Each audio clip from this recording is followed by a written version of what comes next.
A young boy disappears near a river, but then a local fisherman catches something unbelievable that changes everything.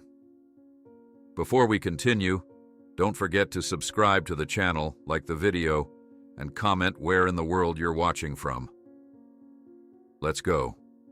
The morning mist clung to the surface of the Oakwood River, painting the world in shades of gray. Earl Thompson sat in his weathered wooden boat, the only movement in the stillness of dawn, his lined face reflected in the calm waters below. 72 years of life, etched into every wrinkle, most of them years of solitude. Earl cast his line with the practiced precision that comes from decades of the same motion. The soft whir of the reel and the gentle plop of the lure breaking the water's surface were sounds as familiar to him as his own heartbeat. This ritual was how he started most days, alone with his thoughts and the river that had both sustained and punished him. When his line suddenly went taut, Earl's hands instinctively tightened around the rod. This wasn't the quick, energetic tug of a bass or the stubborn pull of a catfish. This was something heavier, something that dragged differently. "What have we got here?" he muttered to himself, beginning to reel in whatever had snagged his hook. The effort made his arthritic shoulders protest, but Earl continued the steady cranking motion. As the line shortened, he could see something yellow beneath the water's surface. Not the flash of scales, but something solid and cloth-like. With a final heave, Earl pulled his catch into the boat. Water streamed from the sodden fabric as he stared at what lay before him. A child's yellow raincoat, small and bright despite being waterlogged. Earl's weathered hands trembled as he reached for it. The moment his fingers touched the fabric, his mind flashed to the posters plastered all over Riverhaven. A smiling boy with unruly brown hair and a bright yellow coat, just like this one. Nathan Wilson, missing for 3 months now. "Dear God," Earl whispered, his throat suddenly dry. Carefully, he spread the coat across his knees.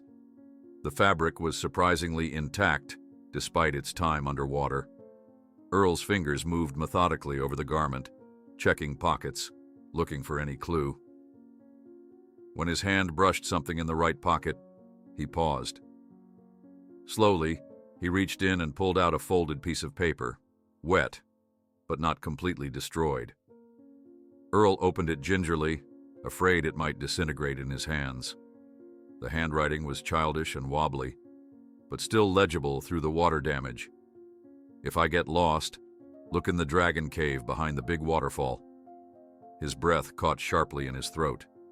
The dragon cave, a small cavern hidden behind the eastern waterfall of the Oakwood River, a place he had discovered with his own son David more than 40 years ago, a secret place that had been theirs alone, or so he had thought. Earl's eyes darted around as if someone might be watching him from the shoreline. The sheriff and his deputies had combed these woods and riverbanks for weeks after Nathan disappeared. They'd dragged parts of the river, brought in dogs, organized search parties. Eventually, like all searches, this one too had tapered off. Sheriff Donovan had officially declared it a probable drowning, the body likely swept downstream to Blackwater Lake. A simple, tragic accident. Case effectively closed. And yet here was evidence that told a different story. Earl's first instinct was to start the outboard motor and head straight to the sheriff's office. But something held him back. A memory of the sheriff's dismissive tone when Earl had tried to suggest places to look during the initial search. "We know how to do our jobs, Thompson. You just stick to fishing." With a decision that surprised even himself, Earl carefully folded the coat and tucked it into his old canvas backpack. The note he placed in his shirt pocket, close to his heart. As he guided his boat back to shore, Earl spotted a solitary figure sitting on a park bench overlooking the river, Jennifer Wilson, Nathan's mother. She was there most mornings, staring at the water as if it might eventually yield answers, or, miraculously, her son. On the far side of the street, a man stumbled out of the Rusty Anchor, Riverhaven's only bar. Even from this distance, Earl recognized Michael Wilson's unsteady gait. The man had spent most evenings there since his son's disappearance, drowning his guilt in whatever alcohol he could afford. Earl tied his boat to the small dock and walked slowly up the embankment. He had planned to head straight home, but Jennifer Wilson had noticed him. Her hollow eyes followed his movement, and Earl felt the weight of the yellow coat in his backpack like a stone. "Mr. Thompson, did you see anything?" she asked as he approached, her voice reed thin but still clinging to hope. Earl looked into her face, once pretty, now gaunt with grief and sleepless nights, and felt the lie form before he could stop it. "Nothing today, ma'am," he said, adjusting the strap of his backpack uncomfortably. "But I'm still looking." Jennifer nodded, her eyes drifting back to the river. He loved the water so much. I always worried about it. And then, she didn't finish the sentence. "I'll keep my eyes open," Earl promised, meaning it more than she could know. He walked away with the burden of his discovery pressing down on his shoulders. Instead of heading home, Earl found himself walking toward the River Haven Public Library, a small brick building that housed not only books, but also the town's historical records and maps. Inside, he nodded a greeting to Sandra Mills, the librarian who had held that position for nearly 20 years. She was about 50, with graying hair always pulled into a neat bun, and eyes that noticed more than people realized. "Good morning, Earl. Looking for a new fishing book?" she asked with the polite smile she reserved for all patrons. "Actually, I was hoping to look at some of the old topographical maps of the area," he replied, trying to sound casual. "Getting nostalgic about some fishing spots from way back." Sandra raised an eyebrow, but asked no questions as she led him to a drawer of large, flat maps in the reference section. "These go back to the 1930s. Let me know if you need anything else." Earl thanked her and began carefully examining the maps, particularly those showing the eastern tributary of the Oakwood River and the series of waterfalls there. He found what he was looking for on a geological survey map from 1968, a small notation of cave systems behind the largest waterfall, though without the whimsical name his son had given it. As he studied the map, Earl sensed Sandra watching him from her desk. He glanced up to find her eyes quickly returning to her computer screen. Something in her expression made Earl wonder if she had her own reasons for being curious about his research. "Your brother," Earl said suddenly, remembering. "He was lost in the river too, wasn't he?" Sandra's fingers stopped typing. "Yes," she said softly. "Almost 30 years ago now." They shared a look of understanding that needed no further words. Earl finished his research, carefully copying down coordinates and landmarks onto a small notepad. As he left the library, the afternoon sun was beginning to fade, casting long shadows across Main Street. He was so preoccupied with his thoughts that he almost walked straight into Michael Wilson. The younger man's eyes were bloodshot, his clothes rumpled from a day's drinking. "Thompson," Michael slurred, swaying slightly. "What are you doing here?" "Just heading home, Michael," Earl replied, attempting to step around him. Michael moved to block his path, his face suddenly aggressive. "You were there that day, weren't you? Fishing when my boy went missing. You saw something and you're not telling." The accusation drew looks from the few pedestrians on the street. Earl felt his heart rate quicken, the yellow coat in his backpack suddenly feeling as if it might burn through the canvas. "I'm looking for your son just like everyone else in this town," Earl said firmly, surprising himself with the strength in his voice. "Now go home, Wilson. Your wife needs you." With surprising agility for his age, Earl pushed past Michael and walked briskly away, ignoring the younger man's continued shouts behind him. By the time Earl reached his small cabin on the outskirts of town, darkness had fallen completely. The single-story structure sat on a small plot near the river bend, isolated from neighbors by a stretch of pine forest. It was a lonely place, which suited Earl just fine, or at least it had for the past 40 years. Inside, He lit a kerosene lamp and opened an old wooden chest that sat at the foot of his bed. The hinges creaked in protest as he lifted the lid, revealing items he hadn't touched in years. Climbing rope, a headlamp, waterproof matches, first aid supplies, equipment from a time when he'd been an avid explorer of the river's hidden places. Beneath these items lay a framed photograph, its edges yellowed with age. Earl lifted it carefully, wiping a thin layer of dust from the glass. A young version of himself smiled back, his arm around a boy of about 10, with the same deep-set eyes and strong jaw. "I couldn't save you," Earl whispered to the image of his son, "but maybe I can save someone else." He placed the yellow coat reverently beside the photograph. Tomorrow he would prepare properly and make the journey to the waterfall. If Nathan Wilson had found the Dragon Cave somehow, if there was any chance the boy was still alive. Earl closed the chest and began gathering supplies for the morning, his mind clearer and more focused than it had been in decades. The next morning, when Earl stepped out of his cabin carrying his expedition backpack, he didn't expect to find Sandra standing there, clutching an old newspaper clipping in her hand. "You found something about the Wilson boy, didn't you?"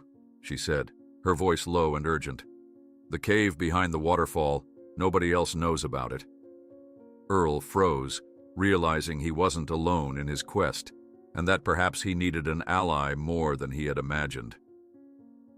Earl stood frozen on his porch steps, his expedition backpack slung over one shoulder, staring at Sandra as she clutched the yellowed newspaper clipping. The morning mist still lingered around his isolated cabin, giving the scene an otherworldly quality. "How did you know?" he finally asked, his voice barely above a whisper. Sandra extended the clipping toward him. It was from the Riverhaven Gazette, dated 30 years ago. "Local boy still missing after river accident." The faded photograph showed a smiling teenage boy with the same eyes as Sandra. "My brother Thomas," she said. "After he disappeared, I studied every historical record, every map, every legend about Oakwood River. I've spent decades cataloging every inch of this area." Her eyes met Earl's with unexpected intensity. "When I saw you looking at those maps yesterday, I knew." Earl hesitated, then gestured for her to follow him inside. His cabin was sparse but tidy, a fisherman's humble dwelling with minimal comforts. He carefully placed his backpack on the kitchen table and removed the yellow coat. "Found it yesterday," he said simply. "Caught on my fishing line." Sandra's breath caught as she reached out to touch the fabric. "Nathan's coat. Everyone's been looking for this." Earl nodded, then removed the note from his shirt pocket and handed it to her. This was in the pocket. Sandra read the childish handwriting, her eyes widening. "The Dragon Cave," she whispered, "just like Thomas described it in his journal." She looked up at Earl's surprised expression. "He found it too, right before he disappeared. I never knew exactly where it was, though. The journal entries were vague, and no one believed me when I tried to tell them." Earl spread out a detailed map he'd prepared that morning, with marks showing the trail to the eastern waterfall. "It's here," he said, pointing to a spot behind the cascading water. "My son David and I found it when he was about Nathan's age. It was our secret place." Sandra studied the map intently. "Why aren't we taking this to Sheriff Donovan?" Earl's expression hardened. "Because Donovan and his men would waste precious time debating whether to believe us. They've already decided Nathan drowned and was swept to Blackwater Lake." "But this is evidence," Sandra argued. "It's a wet note with childish handwriting mentioning a dragon cave that isn't on any official map," Earl countered. "Donovan would pat us on the head and tell us to leave it to the professionals, the same professionals who've given up looking." Sandra's shoulders slumped slightly, knowing he was right. "So, what's your plan?" "Go to the cave today. See if there's any sign of Nathan." Earl began checking his equipment. Rope, first aid kit, flashlights, extra batteries, water bottles, energy bars. "I'm coming with you," Sandra said firmly. It wasn't a question. Earl looked up, about to protest, but something in her eyes stopped him. This was her chance to find answers, too. He nodded once. "Wear sturdy boots and bring a raincoat. The path gets slippery." Within an hour, they were hiking through the dense woods that lined the eastern side of the Oakwood River. The morning had brought rain that now fell in a steady drizzle, making the narrow trail treacherous with mud and slick leaves. "The river's higher than usual," Sandra observed, as they walked alongside the increasingly turbulent waters. "All this rain must be feeding it." Earl nodded grimly. The Oakwood was indeed swollen, its usually gentle current now churning and angry. "It hasn't been this high since—" He didn't finish the sentence, but Sandra understood. "Since your son," she said quietly. Earl just nodded, pushing forward along the path. "The sheriff convinced everyone that Nathan was dragged to Blackwater Lake," Sandra said, struggling against the wind that had picked up. "Says it's impossible for a child to survive 3 months alone."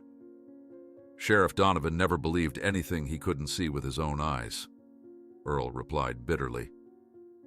"That man's lack of imagination has been Riverhaven's biggest liability for 20 years. They walked in silence for nearly an hour, the path growing steeper, and the sound of rushing water becoming louder. Finally, they reached a clearing where the roar of the waterfall was unmistakable, but something else was there too. The unmistakable shapes of construction equipment and several workers in yellow safety vests. Earl pulled Sandra behind a large oak tree. "What's going on here?" he whispered. They watched as workers hammered large signs into the ground at the perimeter of the clearing. "Restricted area. No trespassing. By order of Riverhaven County." Earl frowned. "This wasn't here a few months ago." Sandra shook her head. "I haven't heard about any projects out here." After a moment of hesitation, Earl approached one of the workers, adopting the casual air of a curious hiker. "Afternoon," he called over the noise of the waterfall. "What's all this about?" The worker, a burly man in his 40s, looked up from his task. "Flood containment project," he explained, gesturing toward the swollen river. "Going to dynamite this area next week to divert the river's course. Too many close calls with flooding downtown over the years." Earl felt his blood run cold. "Next week? They're going to blow up the waterfall?" The worker nodded. "Not the whole thing, but reshaping it, yeah. Starts Monday. That's why we're putting up the warnings now, keeping folks away from the blast zone." Earl thanked the man and rejoined Sandra at the tree line. "We have less than a week," he said urgently. "If Nathan is really in that cave." "Then we need to find him now," Sandra finished, her expression grim. They retreated deeper into the woods, circling around to approach the waterfall from an angle hidden from the construction workers' view. The rain had intensified, making the rocks around the base of the waterfall slick and dangerous. They waited, hidden behind thick bushes, watching as the construction crew finished for the day. As the last truck pulled away and silence fell over the clearing, save for the constant roar of the falls, Earl and Sandra emerged from their hiding place. Twilight was setting in as they carefully made their way toward the narrow ledge that ran behind the curtain of water. The path was treacherous, barely a foot wide in places, with a sheer drop to jagged rocks below. "Stay close to the wall," Earl instructed, leading the way, "and watch for loose stones." They edged sideways along the narrow path until they reached the point where the waterfall's curtain was thinnest. The spray soaked them immediately, but Earl pushed forward, disappearing momentarily behind the cascade of water. Sandra followed, gasping as the cold water drenched her completely. On the other side, she found herself in a small recess behind the falls. Earl was examining the rock face with his flashlight. "The entrance used to be here," he said, pointing to what now appeared to be a solid wall of rock and debris. "Looks like there's been a recent rock slide." "Can we clear it?" Sandra asked, already moving forward to examine the rubble. Earl nodded, beginning to carefully remove smaller rocks. "We need to be careful.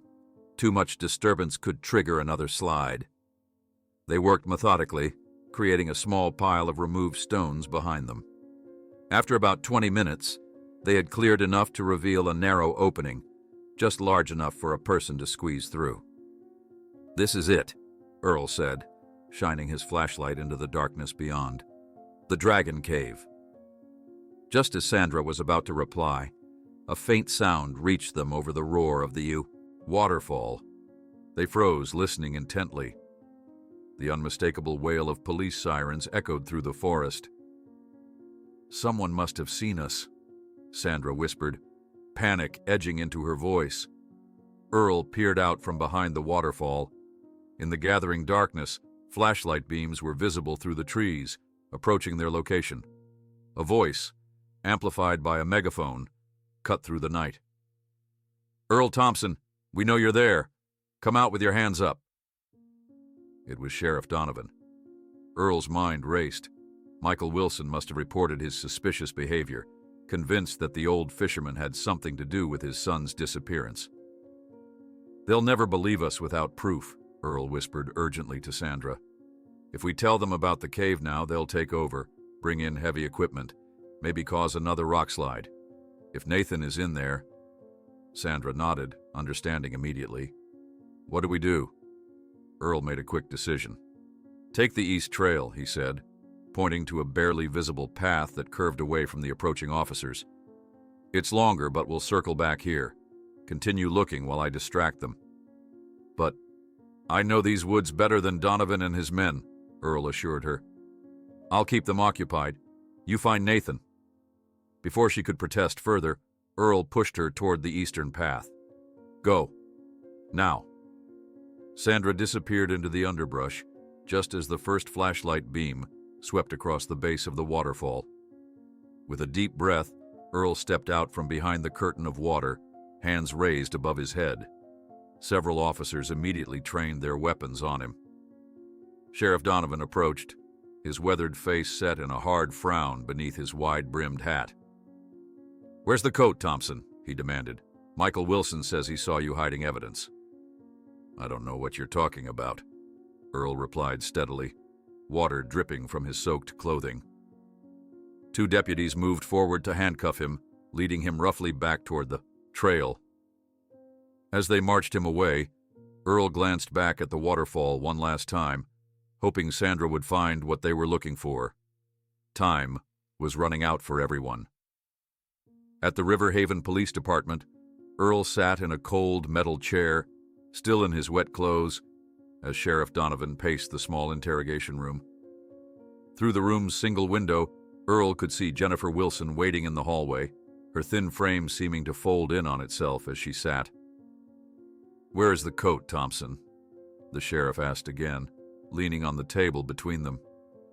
"And what were you doing at the waterfall after hours?" Earl maintained his silence, knowing that without concrete evidence, the authorities would never believe the story of the cave. They would simply compromise any chance of rescue. Meanwhile, Sandra had managed to reach the entrance to the cave. Her flashlight revealed small footprints in the dry mud inside, and further in, the remains of a makeshift fire.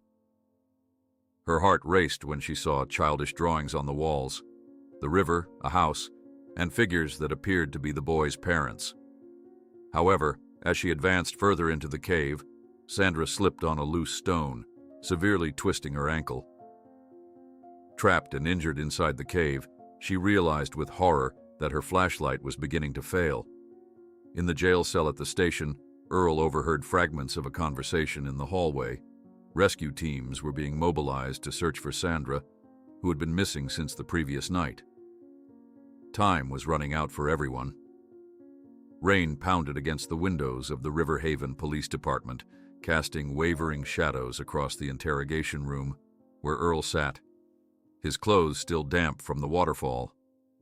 The fluorescent lights overhead buzzed faintly, giving his weathered face a sickly pallor. Sheriff Donovan had stepped out moments ago, leaving Earl alone with his thoughts and the growing weight of his secrets. When the door opened again, Earl expected to see the sheriff's stern face. Instead, Jennifer Wilson stepped tentatively into the room, her thin frame seeming even more fragile under the harsh lighting. "They're letting me talk to you," she said. her voice barely audible over the rain. "Just for a few minutes." Earl straightened in his chair, the metal cuffs around his wrists clinking against the table. Jennifer took the seat across from him, her eyes red-rimmed but determined. "Please," she whispered, leaning forward. "If you know anything about where my son is." The weight of the yellow coat he'd hidden, of the note mentioning the Dragon Cave, pressed on Earl's conscience like a physical burden. But revealing what he knew now, without proof, would only lead to chaos. The authorities rushing to the cave, perhaps causing another rockslide, destroying any chance of finding Nathan alive. "I'm sorry, Mrs. Wilson," Earl said, his voice rough with emotion. "I wish I could help you." Jennifer's eyes searched his, looking for any sign of deception. "Michael is convinced you know something. He says you've been acting strangely since Nathan disappeared." Earl maintained his silence, hoping Sandra had made progress at the cave. The clock on the wall ticked loudly, marking precious seconds slipping away. "I dream about him every night," Jennifer continued, a single tear tracking down her cheek. "In my dreams, he's always trying to tell me something, but I can't hear him. Do you know what that's like, Mr. Thompson? To feel your child calling to you but being unable to reach them." Earl closed his eyes briefly. He knew exactly what that was like. Their conversation was interrupted when Sheriff Donovan burst back into the room, followed by his deputy. "Mrs. Wilson, I need to ask you to leave now." Jennifer reluctantly stood, casting one last pleading look at Earl before being escorted out. Donovan took her place, dropping a plastic evidence bag onto the table. Inside was the yellow coat, still damp from the river. "Found this in your cabin," he said grimly. "Care to explain?" Earl's heart sank. They'd searched his property while he was detained. "Michael Wilson says he saw you hiding something the day you were at the library. Says you've been acting suspicious for weeks." Earl remained silent, studying the coat that had started this whole journey. The sheriff pulled out another bag containing the water-damaged note. Child's handwriting. "Dragon Cave. Is this some kind of sick code, Thompson?" Before Earl could respond, shouting erupted in the hallway. Through the small window in the door, Earl could see Michael Wilson struggling against two deputies who were trying to restrain him. "Let me at him!" Michael yelled, his face contorted with rage. "Murderer! What did you do to my boy?" The deputies managed to push him back, but his voice still carried through the closed door. "He knows where Nathan is. He's hiding something." Sheriff Donovan sighed heavily, rubbing his forehead. "You're not making this easier on yourself, Earl. Just tell us what you know." "I'm looking for Nathan, too," Earl finally said. "I always have been." Donovan leaned forward. "Then what were you doing at the waterfall? Why hide the coat instead of bringing it in?" Earl considered his words carefully. Sometimes the official channels miss things. "That's not your call to make," Donovan snapped. "We had search parties combing those woods for weeks. Professional divers in the river. Dogs. Helicopters. You think you know better than all of that?" Earl met the sheriff's gaze steadily. "I think a father's desperation can sometimes cloud judgment," he said quietly. "And I think these woods and this river hold secrets that even your best technology can't reveal." The sheriff's radio crackled to life, interrupting their conversation. He stepped away to answer it, speaking in low tones that Earl couldn't quite make out. Meanwhile, in the cave behind the waterfall, Sandra fought against rising panic. The beam of her flashlight had dimmed to a weak glow that barely illuminated a few feet in front of her. The searing pain in her ankle made every movement an exercise in endurance. She had crawled deeper into the cave, following the small footprints and other signs of recent habitation. A stack of smooth river stones arranged in a small tower, strands of what looked like fishing line fashioned into a crude net, a bed of leaves and grass pressed flat in an alcove. "Nathan?" she called repeatedly, her voice echoing off the damp stone walls. "Nathan Wilson? I'm here to help you." Only the steady drip of water answered her calls. Sandra's exploration had revealed that the cave system was more extensive than she'd imagined, with several branching passages leading deeper into the mountain. Some were too narrow for an adult to pass through, but perfect for a small child seeking shelter or adventure. With her injured ankle preventing further exploration and her flashlight fading, Sandra settled against the cave wall, drawing her knees to her chest for warmth. She would have to wait for rescue and hope that Earl had somehow managed to convince the authorities to search here. Back at the police station, Jennifer Wilson had taken a seat across from Earl in the interrogation room once more. Sheriff Donovan had allowed her in after receiving the radio call, perhaps hoping she might succeed where his questioning had failed. "This handwriting," Jennifer said, pointing to the note in the evidence bag. "It's Nathan's. I'd know it anywhere." She looked up at Earl, fresh hope lighting her tired eyes. And he did have a place he called the Dragon Cave. It was from a book we read together. Earl leaned forward, careful to keep his expression neutral despite the rising excitement he felt. Perhaps Jennifer would be the one person who might believe him. "Where did you find this?" she asked. "In the pocket of the coat," Earl admitted. "It was caught on my fishing line in the river." "And the cave? Do you know where it is?" Earl hesitated, weighing his options. Before he could decide how much to reveal, the door burst open again. A young deputy rushed in, slightly out of breath. "Sheriff, they've found Sandra Mills. She's injured in a cave behind the eastern waterfall." The words created an immediate commotion. Jennifer gasped, her hands flying to her mouth. Sheriff Donovan stood abruptly, demanding details. "Search and rescue team found her about 20 minutes ago," the deputy continued. "She's got a bad ankle injury, but is otherwise okay. They're bringing her out now." "And my son?" Jennifer asked desperately. "Did they find Nathan?" The deputy shook his head. "No sign of the boy so far, ma'am, but they're still searching the cave system." Earl saw his chance in the ensuing confusion. The sheriff and most of his deputies rushed out to coordinate with the rescue team, leaving only a young officer to watch him. When this officer was distracted by a call on his radio, Earl carefully removed a paperclip he'd palmed from the sheriff's desk earlier. With decades of fishing line knots translating surprisingly well to this new task, he managed to unlock his handcuffs in seconds. Slipping out of the station was easier than he'd expected.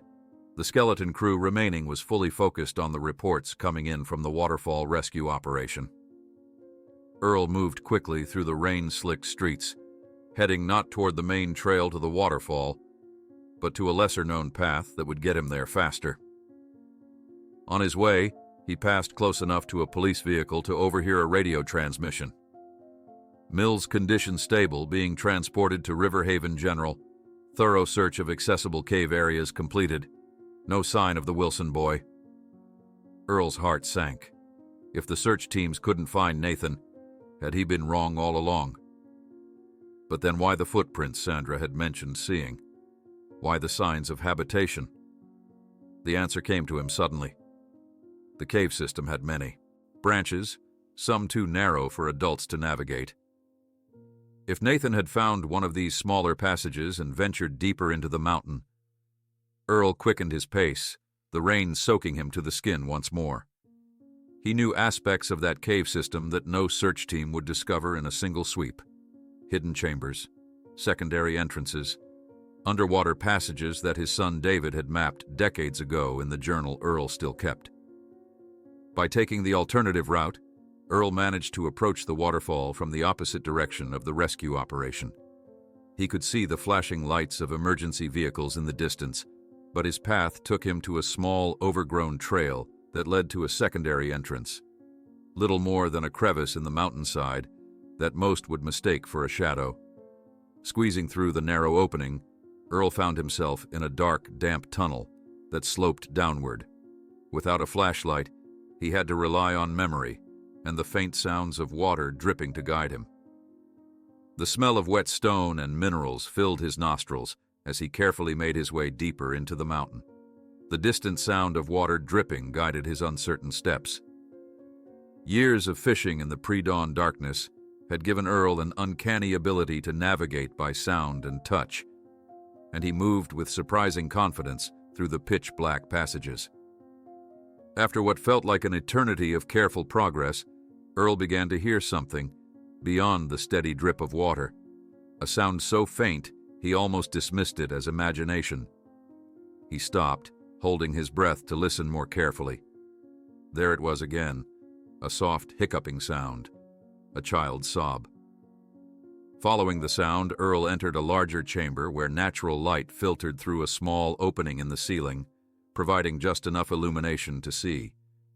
In the corner, huddled among dry leaves and wrapped in what looked like pieces of bark, was a small figure with matted hair. "Nathan," Earl called softly, not wanting to frighten the child. The boy jerked his head up, eyes wide with fear as he pressed himself further against the wall. "Who are you?" he asked, his voice hoarse from disuse. "I'm Earl. I've come to take you home." Nathan shook his head vigorously. "I can't go. Mom and Dad said never to go to the river alone. I disobeyed, and now I can't get out." Earl took a tentative step closer, keeping his voice gentle. "Your parents aren't angry, Nathan. They miss you. They've been looking for you everywhere." "Dad will be mad," the boy insisted, tears welling in his eyes. "He told me to never go near the big waterfall." "Your dad just wants you home," Earl assured him. "He loves you very much." Nathan seemed to consider this, his small face serious in the dim light. "Are you sure?" "I promise," Earl said, extending his hand. "Let me take you back to them." Just as Nathan began to reach toward him, a deafening crack split the air, followed by a deep rumbling that shook the entire cave. "The dynamite," Earl muttered in horror. The construction crew must have started the blasting prematurely, perhaps moved up due to the weather forecast. Pieces of the ceiling began to rain down around them. Earl lunged forward, wrapping his arms protectively around the boy as larger chunks of rock crashed nearby. When the initial tremor subsided, Earl realized with dread that the passage through which he'd entered was now completely blocked by fallen rock. They were trapped, the air already growing noticeably thinner.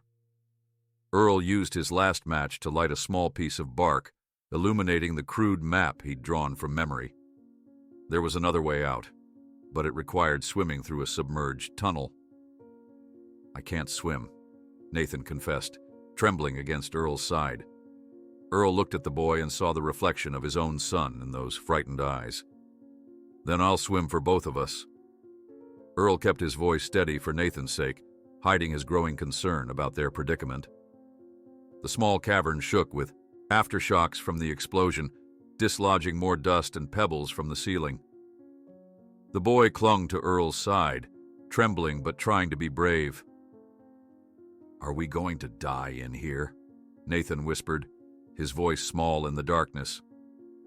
"No, son," Earl promised, giving the boy's shoulder a reassuring squeeze. "I know another way out, and your parents are looking for us right now." Earl held up the crudely drawn map, trying to orient himself. The flickering light from the burning piece of bark cast dancing shadows across the cavern walls. According to his memory, there was a lower passage that led to an underwater tunnel, one that eventually opened into the main river, downstream from the waterfall. "We need to move deeper into the cave system first," Earl explained, helping Nathan to his feet. "Can you walk okay?" The boy nodded, though Earl noticed how thin his legs had become during his months in the cave. He was wearing the tattered remains of what had once been jeans, now crudely cut off at the knees and held up with a makeshift belt of woven plant fibers. "How did you survive in here all this time?" Earl asked as they carefully made their way down a sloping passage, the light from their makeshift torch growing dimmer by the second. "Fish from the pool," Nathan replied, pointing ahead to where Earl could now make out the gleam of water. "And berries that grow near the hole in the roof. I made traps too. like in the wilderness book Dad read me. Earl was impressed by the boys' resourcefulness. They reached the underground pool, its black surface reflecting their meager light. The air was noticeably thinner here, and Earl found himself taking deeper breaths. "Why didn't you try to leave?" he asked gently. Nathan looked down at his feet. "I did at first, but there was a slide, like today. The way I came in got blocked." His voice dropped even lower.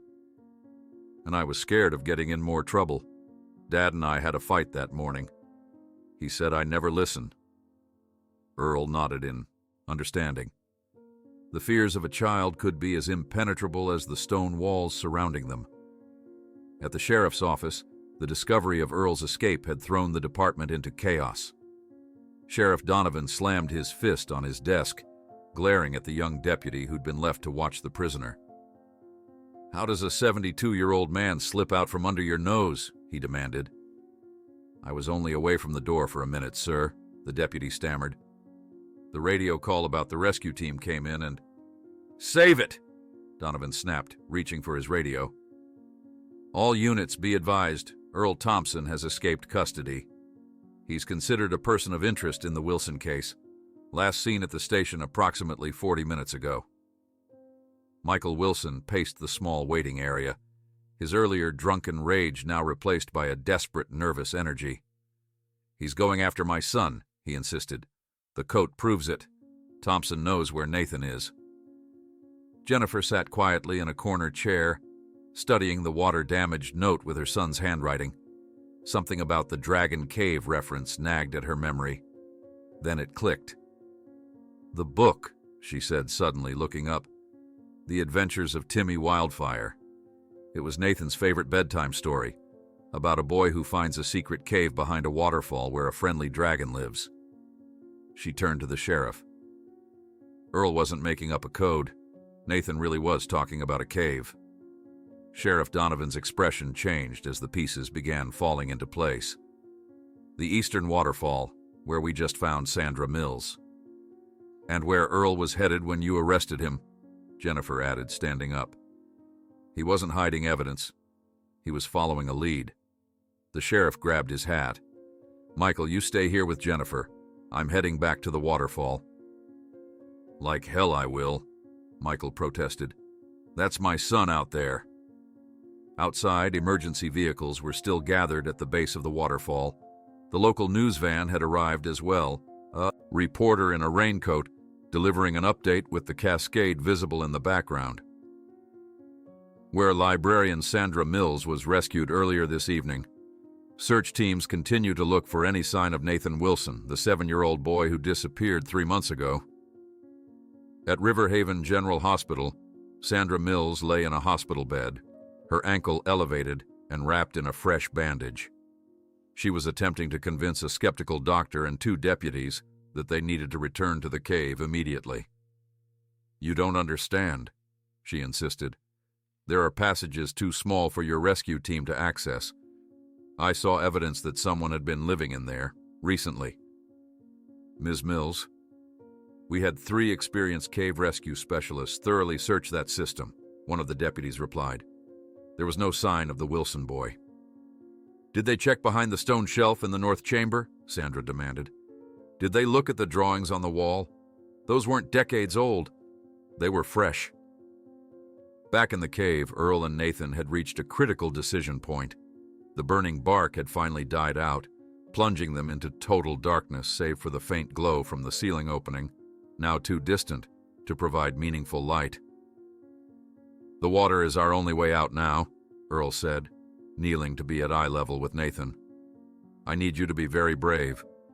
You'll hold onto my back, wrap your arms around my neck. Not too tight. And I'll swim for both of us." Nathan's eyes were wide with fear. "What if you can't hold me? What if we get stuck?" "I won't let go of you," Earl promised.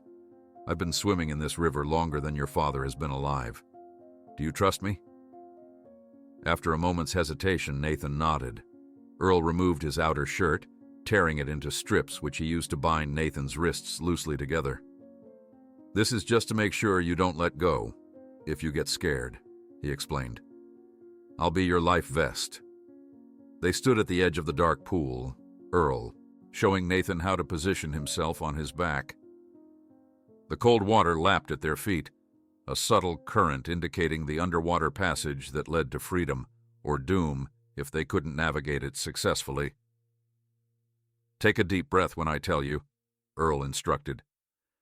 "Then hold it as long as you can. If you need to breathe, tap my shoulder, and I'll try to find an air pocket." Nathan nodded against Earl's shoulder, his small body trembling. "Ready?" Earl asked, already wading deeper into the frigid water. "Deep breath now." They submerged together, the shocking cold momentarily stealing Earl's own breath. He kicked powerfully, one arm extended forward to feel his way, while the other secured Nathan against his back. The passage was narrower than he remembered, the current stronger. Earl's lungs began to burn as they navigated the underwater tunnel. Nathan's grip tightened around his neck, not yet a desperate signal, but a reminder of the precious cargo he carried. Earl pushed forward with renewed determination, his old muscles protesting but responding to the emergency. Just as his vision began to darken at the edges, Earl's outstretched hand felt the tunnel widen.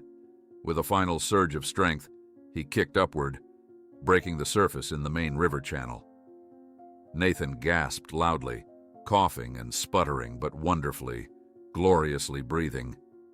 "We made it," Earl managed between his own desperate gulps of air. "Hold on, we need to get to shore." The river's current carried them swiftly away from the waterfall, the sound of rescue vehicles and shouting growing louder as they approached a bend in the river. Earl used what strength remained to angle them toward the eastern bank. "Help!" he tried to shout, his voice weaker than he'd hoped. "We're here! Help!" It was Nathan's higher-pitched voice that carried over the water and caught someone's attention. A flashlight beam swept over the river and locked onto them. "There's someone in the water," a voice called out. "It looks like... My God, it's a child." Within moments, the bank was swarming with emergency responders. Strong hands reached out to pull Earl and Nathan from the current. As soon as they reached solid ground, Nathan was wrapped in emergency blankets.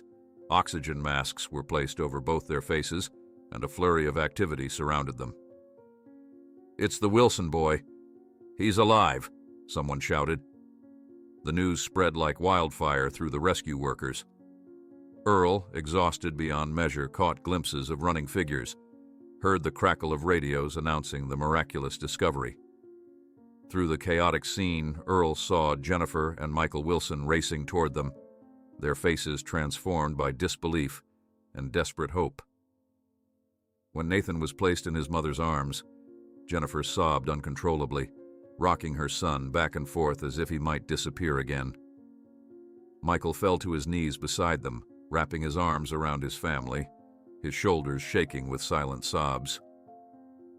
Earl was guided to a waiting ambulance, his body finally giving in to the exhaustion and strain. As the paramedics worked around him, checking vital signs and warming his core temperature, Sheriff Donovan approached, hat in hand. "Seems we misjudged you, Thompson," the sheriff said, genuine contrition in his voice. Earl managed a weak nod, too tired for words or resentment. Through the open ambulance doors, he could see Nathan still clutched tightly in his parents' embrace, the boy looking over his mother's shoulder directly at Earl. The child raised his hand in a small wave, and Earl found the strength to lift his own hand in response before the ambulance doors closed and the vehicle began to move. As consciousness began to fade, Earl heard the paramedic radio ahead to the hospital. "Elderly male, mild hypothermia, exhaustion. Pediatric patient following in second ambulance, same conditions but stable. It's the Wilson kid, Carrie. He's alive. The old man found him." Earl closed his eyes, allowing darkness to take him. His last thought before unconsciousness claimed him was of his own son and the river that had separated them decades ago. Perhaps now, finally, that river had given something back. Hugging the boy, Earl felt the entrance through which he had come, become blocked by rocks. They were trapped, the air rapidly growing scarce. The old fisherman used his last match to illuminate a map he had drawn from memory. There was another exit, but it required swimming through a submerged tunnel.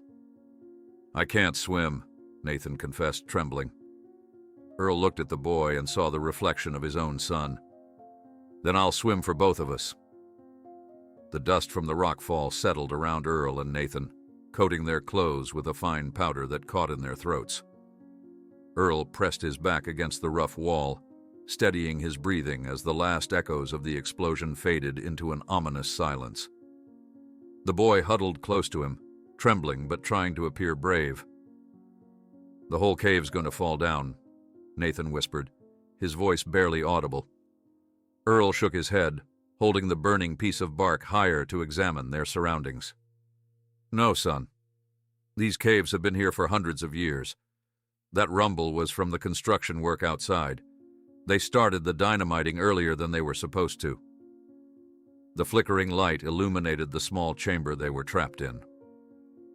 The passageway through which Earl had entered was now completely blocked by a pile of fallen rocks and debris, cutting off their escape route.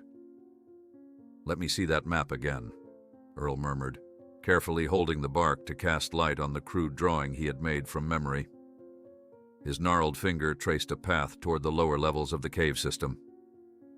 "There's another way out, through an underwater tunnel that connects to the river." Nathan's eyes widened with fear. "Underwater? But I told you I can't swim." "I know, son. I'll carry you." Earl turned his attention to the boy, properly seeing him for the first time in the dim light. Nathan was alarmingly thin, his clothes reduced to tatters. Yet there was also an unexpected resilience in his posture, in the resourceful way he had created a living space for himself. "How did you survive in here all this time?" Earl asked, genuinely impressed. Nathan gestured toward the small pool of water visible at the lower end of the chamber. "Fish, small ones. I made a net from my shoelaces." He pointed to another corner where Earl could make out a pile of reddish berries and some roots. "And those grow near the hole in the ceiling where the sun comes through." The boy led Earl to a small alcove he had fashioned into a living area. Dried leaves formed a makeshift bed, and the walls were covered with childish drawings made with colored stones, pictures of a house, stick figures of what Earl assumed were his parents, and several drawings of the sun. "You're quite the survivor," Earl said softly.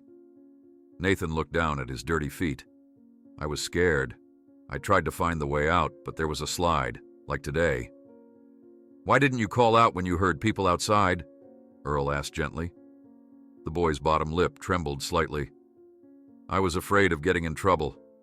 Dad and I had a fight that morning. He said I never listen, that I always do dangerous things." His voice dropped to a whisper. "He said if anything happened to me, it would kill Mom." Earl nodded in understanding. The mind of a child could construct prisons stronger than any cave walls. "Your parents have been looking for you every day," Earl assured him. "Your mom sits by the river waiting. Your dad—" He paused, considering how to describe Michael Wilson's spiral into alcohol-fueled grief. "Your dad has been searching too, in his own way." The makeshift torch was burning low now, the flame flickering precariously. Earl knew they didn't have much time before they would be plunged into complete darkness. The air in the sealed chamber was already growing noticeably thinner, each breath less satisfying than the last. "Nathan, we need to move now," Earl said, his tone gentle but urgent. "The air in here is getting bad." They made their way carefully down the sloping passage toward the underground pool. Earl could feel the slight current in the water, a good sign that it connected to the outside river system. The torch sputtered, casting wild shadows on the cave walls. "I'm scared," Nathan admitted as they reached the edge of the black water. "That's okay," Earl said. "Being brave doesn't mean you're not scared. It means doing what needs to be done, even when you are scared." the dying flame reflected in the boy's wide eyes as he nodded solemnly. Earl knelt down to Nathan's level, looking directly into his eyes. "Here's what we're going to do. I'm going to carry you on my back through the underwater tunnel. It's not too long, but we'll need to hold our breath." "What if we can't make it?" Nathan's voice quavered. "We will," Earl said with a certainty he didn't entirely feel. The truth was, he hadn't swum this passage in over 40 years, and he wasn't the strong young man he had been then. But looking at Nathan's frightened face, Earl knew he had to try. This was his chance to save someone, to make amends for the past. The torch sputtered one final time before going out, plunging them into near-total darkness. Only a faint, ghostly light from the distant ceiling opening provided any illumination at all. Earl removed his outer flannel shirt, tearing it into strips. "I'm going to tie your hands loosely around my neck," he explained, demonstrating with the fabric. "Not tight enough to choke me, but secure enough that you won't let go if you get scared underwater." Nathan nodded, allowing Earl to secure his wrists with the cloth. The boy's arms felt frail against Earl's neck, a stark reminder of how vulnerable he truly was. Earl waded slowly into the cold water, suppressing a gasp as it reached his waist. "Climb on my back now," he instructed. Nathan obeyed, wrapping his legs around Earl's middle. The boy's teeth were already chattering from the cold. "When I say deep breath, fill your lungs as much as you can and hold it," Earl said, moving deeper until the water reached his chest. "Remember, I won't let you go." The old fisherman took a moment to orient himself in the dark water, feeling the subtle current that indicated the underwater passage. He silently calculated how long it might take to navigate through. 30 seconds? A minute? At his age, with a child on his back? "Are you ready?" Earl asked. He felt Nathan's small head nod against his shoulder. "Okay then, deep breath." They both inhaled deeply, and Earl ducked beneath the surface. The cold was shocking, seeming to squeeze his chest like a vice. He kicked forward strongly, one arm extended to feel his way, while the other secured Nathan against his back. The underwater passage was narrower than Earl remembered, forcing him to angle his body to fit through. The current, too, was stronger, pushing against them as they tried to move forward. Earl's lungs began to burn almost immediately, the exertion far more taxing than he had anticipated. Nathan's grip tightened around his neck, not yet a desperate signal, but a reminder of the precious cargo he carried. Earl pushed harder, his old muscles protesting but responding to the emergency. The passage seemed to narrow further, and for one terrifying moment, Earl thought they might be trapped. He twisted sideways, scraping his shoulder painfully against the rock wall, but managed to push through. His lungs were screaming now, vision darkening at the edges. How much farther? Had he miscalculated? Made a wrong turn in the darkness? Nathan's legs were squeezing tighter around his waist. The boy was reaching his limit. Earl kicked with renewed desperation, his movements becoming less coordinated as oxygen deprivation took its toll. Just as spots began to dance before his eyes, Earl's outstretched hand felt the passage widen. With one final surge of effort, he angled upward, kicking with whatever strength remained in his legs. They broke the surface together, gasping desperately for air. Nathan coughed and sputtered against Earl's back, but he was breathing. They had made it through the tunnel. "Hold on," Earl wheezed, feeling the river current pulling them. "Just keep holding on." The cold water of the Oakwood River carried them downstream, away from the waterfall. Earl could hear distant shouts and see flashlight beams dancing along the shoreline, the rescue teams searching for them. "Help!" Earl tried to call out, but his voice was weak, barely carrying over the sound of rushing water. "We're here." Nathan, still clinging to his back, raised his head. "Help!" he screamed, his high-pitched voice carrying much farther than Earl's had. "Help us!" A flashlight beam swept across the water, then jerked back to fix on them. "There's someone in the water," a voice shouted from the shore. "I see something." "It's a child," another voice called out. "My God, It's a child in the water. The shoreline erupted with activity as rescuers raced along the bank, following their progress downstream. Earl used his remaining strength to angle them toward the shore, fighting against exhaustion that threatened to pull him under. Hands reached for them as they neared the bank. Strong, eager hands that pulled first Nathan and then Earl from the frigid water. Emergency blankets were wrapped around them both as they collapsed onto solid ground. Through his exhaustion, Earl heard the shouts of disbelief and joy. "It's the Wilson boy. He's alive." Nathan was surrounded immediately by paramedics, a flurry of activity and urgent voices. Earl lay on his back, gulping air into his burning lungs, barely aware of the oxygen mask being placed over his face. Through the chaos, he caught a glimpse of Jennifer and Michael Wilson running toward them, their faces transformed by disbelief and desperate hope. Jennifer fell to her knees beside her son, gathering him into her arms with a cry that seemed to contain all the grief and joy a human heart could hold. Michael dropped beside them, enfolding them both in his embrace, his shoulders shaking with silent sobs. Earl felt himself being lifted onto a stretcher, his body finally surrendering to the exhaustion. As the paramedics carried him toward a waiting ambulance, he saw Sheriff Donovan approaching, hat in hand, his weathered face showing something like respect. "Seems we misjudged you, Thompson," the sheriff said quietly. Earl could only manage a slight nod in response, too drained for words. Through the open doors of the ambulance, he watched the Wilson family still locked in their embrace, illuminated by the flashing emergency lights. Nathan looked over his mother's shoulder, his eyes finding Earl's across the distance. The boy raised one small hand in a weak wave. As consciousness began to slip away, Earl heard the paramedics' radio crackle with an excited voice. "It's confirmed. We've found Nathan Wilson. He's alive. The old man found him." When Earl thought his lungs would explode and his limbs no longer responded, his hands found the rocky edge. With one final desperate push, he shoved Nathan up and out of the water, emerging moments later himself to hear the distant shouts of the rescue team. "It's the Wilson boy. He's alive." The red and blue lights of the ambulances painted the riverbank in alternating flashes, creating a surreal atmosphere against the night sky. Paramedics moved with practiced efficiency, their voices calm but urgent as they attended to Earl and Nathan. The news of the miraculous rescue spread quickly through the gathered crowd, transforming the somber search operation into something resembling a celebration. Earl drifted in and out of consciousness in the back of the ambulance. The paramedic monitoring his vitals spoke reassuringly, but the words washed over him like the river water had moments before, present but not quite registered.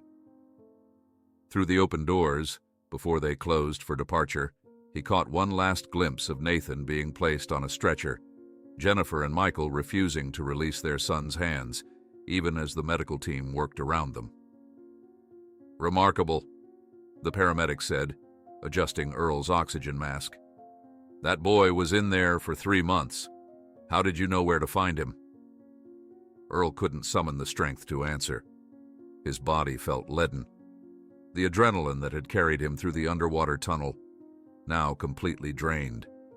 As the ambulance began to move, sirens wailing, Earl surrendered to exhaustion. When he awoke, sunlight was streaming through the windows of a hospital room. The steady beep of a heart monitor provided a rhythmic backdrop to the hushed voices nearby.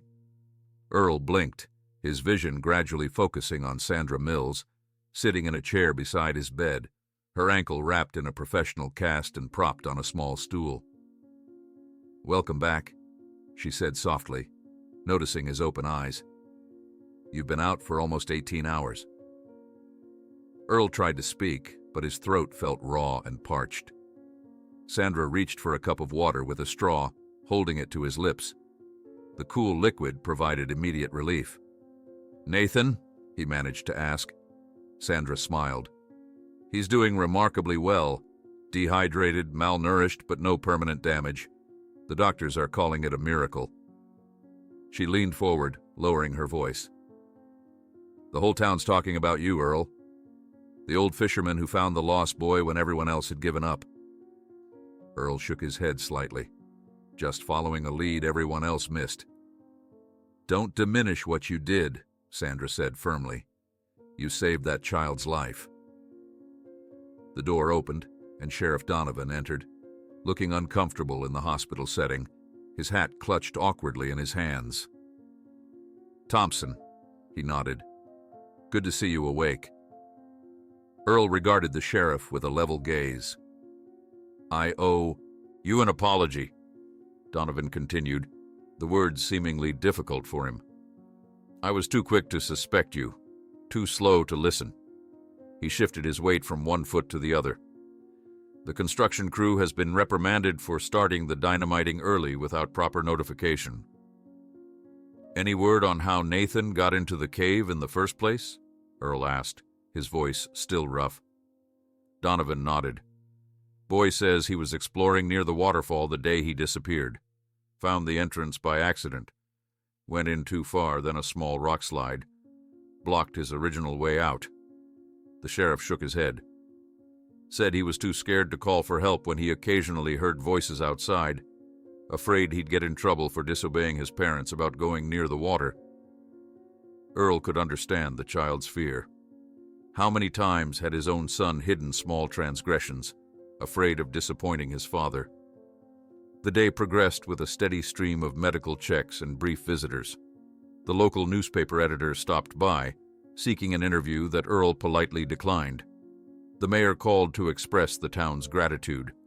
Through it all, Sandra remained, handling the intrusions with diplomatic skill, protecting Earl from the worst of the attention. By evening, Earl was sitting up in bed, feeling more himself despite the lingering exhaustion. The doctor had confirmed he could likely go home the following day, with strict instructions to rest. A tentative knock on the door drew their attention.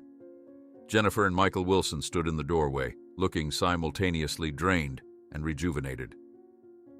"May we come in?" Jennifer asked softly. Earl nodded, suddenly self-conscious about the hospital gown and the IV still attached to his arm. Jennifer approached the bed, her eyes red-rimmed but bright with gratitude. She reached for Earl's weathered hand, clasping it between both of hers. "We can never thank you enough," she said, her voice breaking. "You brought our son back to us when everyone else had given up." Michael stood slightly behind his wife, his posture stiff, but his face transformed from the angry, drunken man Earl had encountered days earlier. The rage and desperation were gone, replaced by a profound, almost bewildered relief. "I said terrible things to you," Michael said quietly. "Accused you of—" He couldn't finish the sentence. "Please forgive me for having doubted you, for having screamed and accused." Earl shook his head. "There's nothing to forgive. I would have done the same for my son." The simple statement hung in the air, acknowledging a shared understanding between the two men, the desperate lengths to which a father would go for his child. "How is Nathan doing?" Sandra asked, breaking the emotional silence. Jennifer's face brightened. "Remarkably well. The doctors are amazed at how he adapted to survive in the cave. He's still weak, but he's already asking when he can go home. He's been telling us how he caught fish with his hands," Michael added with a hint of pride. "How he found fresh water, made a bed from leaves. He's tougher than we ever knew." "He wants to see you," Jennifer said to Earl. "Would that be all right? Maybe tomorrow before you're discharged?" Earl nodded, unexpectedly moved by the request. After the Wilsons left, promising to return the next day with Nathan, Earl found himself staring out the window at the town of Riverhaven spread below. The hospital sat on a small hill, providing a view of the river winding through the community like a silver thread. "They're calling it the miracle of Oakwood River," Sandra said, following his gaze. "The story's already reached the national news." Earl frowned. "I don't want any of that attention." "I know," Sandra replied with a gentle smile. "I've been running interference as best I can. Told the big network that showed up that you're under doctor's orders not to be disturbed." Earl looked at her with gratitude. Thank you for that, and for figuring out the connection with the cave. We make a good team, Earl Thompson, Sandra said, her eyes warm. Maybe we should consider further collaborations. The next morning, a nurse helped Earl dress in clean clothes that Sandra had brought from his cabin. He was sitting on the edge of the bed, waiting for discharge papers, when there was a knock at the door. The Wilson family entered, Jennifer, Michael, and between them, holding each of their hands, Nathan. The boy looked thin but alert, his eyes bright with curiosity, as he regarded the man who had rescued him. Hello, Mr. Earl, Nathan said shyly. Hello, Nathan, Earl replied, surprised by the emotion that tightened his throat at the sight of the boy standing safely between his parents. Nathan approached, studying Earl's face intently. Mom says you carried me through the water when I couldn't swim. Earl nodded. That's right. Weren't you scared? Earl considered the question seriously. Yes, I was. But sometimes being scared doesn't matter when something important needs doing. Nathan seemed to accept this wisdom. He glanced back at his parents, who nodded encouragingly, then reached into his pocket and pulled out a folded piece of paper. I made this for you, he said, handing it to Earl. The drawing showed two stick figures holding hands, one tall, one small. Above them, written in careful letters, "Thank you for saving me." Earl swallowed hard, carefully folding the paper and tucking it into his shirt pocket. Thank you, Nathan. I'll keep this. The story of the rescue spread through River Haven like wildfire, transforming almost overnight into local legend. Journalists from neighboring counties and even national outlets descended on the small town, eager to interview the heroic old fisherman and the boy who had survived for months in a cave. Earl was released from the hospital that afternoon, with Sandra insisting on driving him home. As they approached his cabin, Earl was startled to see the transformation.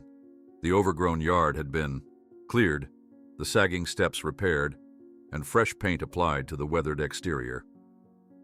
What happened here? He asked, astonished. Sandra smiled. The community happened.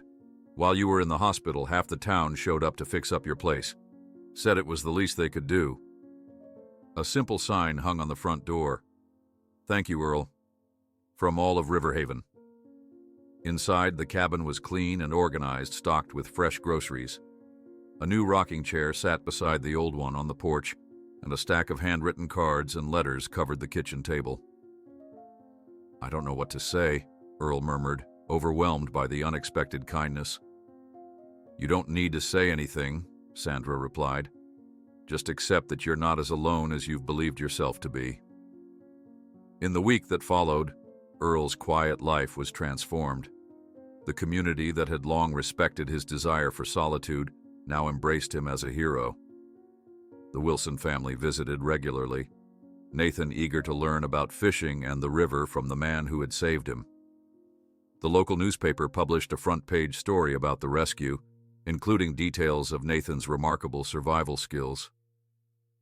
The boy described how he had caught small fish using a makeshift net, collected water from a seep in the cave wall, and kept track of time by watching the movement of sunlight through the ceiling opening.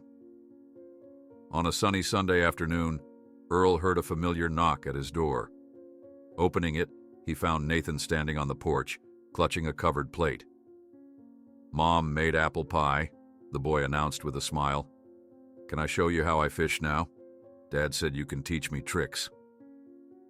Before Earl could respond, he noticed Michael and Jennifer waiting by their car, and beyond them, Sandra Mills walking up the path with another dish in her hands. As they all entered his home, Earl felt something he hadn't experienced in decades: the warmth of family. While Jennifer set the table and Michael asked about fishing spots, Sandra arranged the food she'd brought, moving comfortably through Earl's kitchen as if she belonged there. Earl watched them all, this impromptu gathering in a home that had known only solitude for so long. Something was happening here, something unexpected and precious. As the doctors prepared to discharge him, Earl couldn't help but wonder what he would do next. For the first time in decades, the constant weight of grief had given way to something different, something for which he had no name, but which felt strangely like a future. The afternoon sun cast long shadows across the gravel driveway as Sandra's car pulled up to Earl's cabin. He had been discharged from the hospital that morning, and despite his protests that he could manage on his own, Sandra had insisted on driving him home. As they approached the property, Earl noticed something unusual. People were waving at him from their porches and yards along the way, smiling and nodding with a warmth he hadn't experienced in decades. "Seems like you've got yourself some fans," Sandra remarked, noticing his surprise. Earl shifted uncomfortably in the passenger seat. Not used to all this attention. When they finally reached his cabin, Earl was stunned into silence. The property had been transformed. The overgrown yard was neatly trimmed, the rickety front steps had been repaired, and colorful flower beds now bordered the walkway where only weeds had grown before. "What on earth?" he murmured, leaning forward in his seat. Sandra smiled as she parked the car. "I tried to warn you. The town has been busy while you were recovering." Earl stepped out of the car slowly, his eyes roaming over the changes. The cabin itself had been freshly painted, the faded gray now a warm cedar brown. The sagging gutter had been fixed, and the broken window in the kitchen replaced with new glass that gleamed in the sunlight. A simple note was pinned to the front door. "From all of us in Riverhaven, thank you for not giving up." Earl reached for the note with trembling fingers, unaccustomed to such gestures of gratitude. He had spent so many years deliberately fading into the background of Riverhaven, becoming nearly invisible to its residents. Now suddenly he was visible to everyone. "They started showing up the day after the rescue," Sandra explained, carrying Earl's small bag of belongings from the hospital. "First just a few people with tools, then more came with supplies. Michael Wilson organized a lot of it, actually." Earl raised his eyebrows at this information. The idea of Michael Wilson, who had been ready to throttle him just days ago, now leading efforts to repair his home, was almost impossible to comprehend. He stepped hesitantly inside, finding the interior similarly transformed. The cabin was spotlessly clean, the old wooden floors polished to a soft glow. Fresh groceries filled the refrigerator and pantry. But what caught Earl's attention most was the addition of a new rocking chair on the porch, placed beside his old weathered one. 2 seats where before there had always been just one. Earl lowered himself into his familiar chair that evening, watching as the sun set over the river.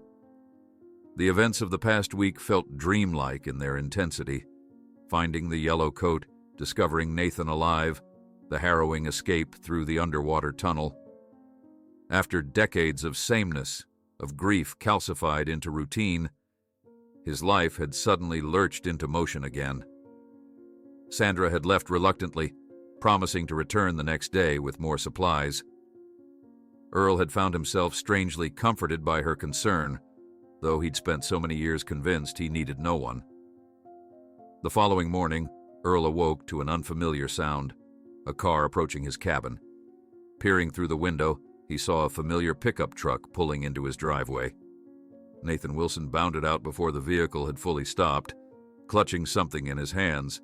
His parents followed more slowly, Jennifer carrying a covered dish, Michael looking uncharacteristically nervous. Earl opened the door before they could knock, surprising himself with how pleased he felt at their arrival. "Mr. Earl," Nathan exclaimed, rushing forward, "Mom made apple pie, and I brought you something too." The boy thrust forward a carefully folded piece of paper. Earl opened it to find a drawing of 2 figures in a boat on the river, one small, one tall, both holding fishing rods. "That's us," Nathan explained unnecessarily. "Dad says you're the best fisherman in Riverhaven. Can you teach me how? Can you show me how to tie those special knots you talked about in the cave?" Earl glanced at Michael, who nodded encouragingly. "If it's all right with you," Michael said, his voice lacking its former hostility. Nathan hasn't stopped talking about fishing since he got home. I suppose I could show you a thing or two, Earl replied, surprised by how natural the words felt. Not today, though. Still getting my strength back. That's okay, Nathan said, bouncing on his toes. We can just talk about fishing, or you can show me your lures. Dad says you make them yourself. Jennifer approached, offering the pie with a warm smile. We won't stay long, we know you need your rest, but Nathan insisted on seeing you today. As they entered the cabin, Earl was struck by how foreign it felt to have a family in his home. The sound of multiple footsteps on his floor, voices filling the rooms that had known only silence for so long. They settled around Earl's small kitchen table, Jennifer serving slices of still-warm pie, while Nathan chattered excitedly about his hospital stay and all the attention he'd received. Earl found himself watching Michael, noting the change in the man. The haunted, aggressive demeanor had softened. Though visibly tired, his eyes were clear, no signs of the alcohol that had clearly been his coping mechanism during Nathan's disappearance. How are you feeling? Jennifer asked Earl gently, interrupting his observations. Better each day, he answered honestly. Doctor says I should take it easy for a while. The whole town's talking about what you did, Michael said, meeting Earl's eyes directly. Swimming through that underwater tunnel, carrying Nathan. At your age.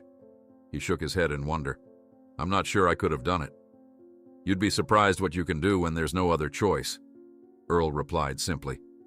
Their conversation was interrupted by another arrival, Sandra, carrying more food and several books. Hope I'm not intruding, she said from the doorway, but I thought you might need some reading material during your recovery. Not intruding at all, Jennifer said warmly, immediately making space at the table. Please join us. There's plenty of pie. Earl watched as Sandra integrated seamlessly into the impromptu gathering, discussing Nathan's schoolwork with Jennifer and fishing spots with Michael. There was something surreal about seeing his small cabin filled with people, about hearing laughter within these walls. After the pie was finished, Nathan convinced Earl to show him his collection of handmade fishing lures. The boy listened with rapt attention as Earl explained each design, his small hands carefully handling the delicate creations. Could you teach me to make one someday? Nathan asked, eyes wide with hope. I suppose I could, Earl answered, surprising himself with how naturally the commitment came. When the Wilsons finally departed, promising to return soon, Sandra stayed behind to help clean up. They're a good family, she observed, washing dishes at Earl's sink. They've been through so much. Earl nodded, watching her move comfortably through his kitchen. Michael seems different. He's been sober since they found Nathan, Sandra replied. Jennifer told me he's attending meetings at the community center. As Sandra was preparing to leave, a car pulled up outside. Through the window, Earl could see a man with a camera and a woman with a microphone approaching the cabin. Not again, Sandra muttered. That's the third reporter today. Before Earl could respond, she was already moving to the door, intercepting the journalists on the porch. From inside, Earl could hear her politely but firmly explaining that Mr. Thompson was still recovering and not giving interviews at this time. You've appointed yourself my guardian, Earl commented when she returned inside. Sandra shrugged, a slight smile playing at her lips. Someone has to keep the vultures at bay. You'd just growl at them and make matters worse. Earl couldn't argue with her assessment. Thank you, he said simply. The days fell into a new pattern, one Earl had never anticipated. The Wilsons visited regularly, usually in the late afternoons after Nathan finished school. Sandra became a daily presence, bringing books from the library, handling unwanted visitors, and simply providing quiet company. A week after his return home, Earl found himself sitting on his porch with Nathan, demonstrating how to tie a fisherman's knot. The boy's small fingers struggled with the precise movements, but his concentration was intense. Like this? Nathan asked, holding up a tangled attempt. Almost, Earl encouraged, guiding the boy's hands through the correct motion. There, you've got it now. From the other end of the porch, Jennifer watched them with bright eyes, occasionally exchanging glances with Sandra, who sat nearby with a book open in her lap. They're good for each other, Jennifer said softly to Sandra. It's like they're healing each other somehow. Sandra nodded, her eyes lingering on Earl's face, more animated than she'd ever seen it before. I think you're right. That evening, after everyone had gone, Earl sat alone on his porch, contemplating the strange turn his life had taken. For the first time in decades, he found himself making plans, not just for tomorrow, but for next week, for the coming months. Nathan wanted to learn to fish properly once Earl had his full strength back. Sandra had mentioned a book discussion group that met monthly at the library.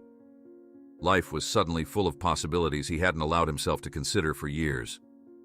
That night, after everyone had left, Earl found a small package that Nathan had left on his table. Inside was the yellow raincoat, cleaned and mended, with a childish note. To help you find me if I get lost again. Earl realized he had made a silent promise that he would need to keep. Earl sat alone at his kitchen table, the yellow raincoat spread before him. Nathan's note, to help you find me if I get lost again, lay beside it, the childish handwriting striking a chord deep within him. The cabin was quiet now, the Wilsons and Sandra having departed hours ago, leaving him alone with memories that crashed over him like waves against the shore. He ran his weathered fingers across the slick fabric of the coat, feeling its texture, noting the places where it had been carefully mended. The bright yellow color seemed to glow in the dim light of his cabin, a beacon that had led him to Nathan but now pulled him back toward his own past. Earl closed his eyes, and suddenly he was 40 years younger, standing on the river bank, watching his son David cast a fishing line. The memory was so vivid he could almost smell the summer air, feel the warm sun on his face. "Watch this, Dad," young David had called, his face lit with concentration as he attempted the perfect cast Earl had taught him just that morning. The line had arced gracefully through the air, the lure landing with a satisfying plop in the calm water, 30 feet from shore. David had turned to him, beaming with pride, his smile revealing a missing front tooth. "Perfect," Earl had told him, feeling his chest swell with a father's pride. "You're a natural, son." The memory shifted, darkened. Another day, another fishing trip. Earl teaching David how to wade safely in the shallows, warning him about the deeper channels where the current ran swift and dangerous. "Never go past these rocks without me," Earl had instructed firmly. "Promise me, David." "I promise, Dad," the boy had replied, already distracted by a fish jumping nearby. Earl opened his eyes, his throat tight with emotion. The final memory threatened to surface. The last time he saw his son alive, waving from the shore as David ventured just a little further than permitted, testing boundaries as children do. Earl had turned away for just a moment, attending to his tackle box, and when he looked up, he pushed himself away from the table abruptly, unable to complete the thought. For decades, he had kept these memories locked away, building walls around his heart, isolating himself from anything that might crack those protective barriers. Now Nathan's rescue had shattered those walls completely, leaving him exposed and raw. Earl moved to an old chest in the corner of the room, one he rarely opened. Inside lay the physical remnants of his life with David: photos, a small baseball glove, a collection of polished stones David had gathered from the riverbank, a faded drawing of a fish with "To Dad" written in unsteady letters. At the bottom of the chest was a small shoe, sized for a 7-year-old boy. Earl lifted it carefully, as if it might crumble to dust in his hands. He remembered buying these shoes for David's birthday, the boy's excitement at having real hiking boots just like Dad's. A knock at the door startled him from his reverie. Earl hastily wiped his eyes before opening it to find Sandra standing on his porch, concern etched on her face. "I was halfway home when I realized I'd left my cardigan," she explained, then paused, noticing his expression. "Earl, are you all right?" He stepped back to let her in, unable to maintain his usual stoic facade. Sandra took in the scene, the yellow coat on the table, the open chest of memories, the small shoe still clutched in Earl's hand. "Oh, Earl," she said softly, understanding immediately. "It's been coming back in pieces," he admitted, his voice rough with emotion. "Since finding Nathan. Things I haven't let myself remember for years." Sandra approached slowly, as one might approach a wounded animal. "Would it help to talk about him? Your son?" Earl had spent so many years avoiding exactly this, speaking of David, acknowledging the hole his absence had left. But something about Sandra's gentle inquiry broke the final lock on his grief. "His name was David," he began hesitantly. "He was 7 when the river took him, just like Nathan." Sandra guided him to the sofa, sitting beside him as the words began to flow more freely. Stories of fishing trips and camping adventures, of David's fascination with river stones and his knack for spotting eagles before anyone else could see them. "I've never visited his grave regularly," Earl confessed after a long while. "Couldn't bear it. The guilt was too much."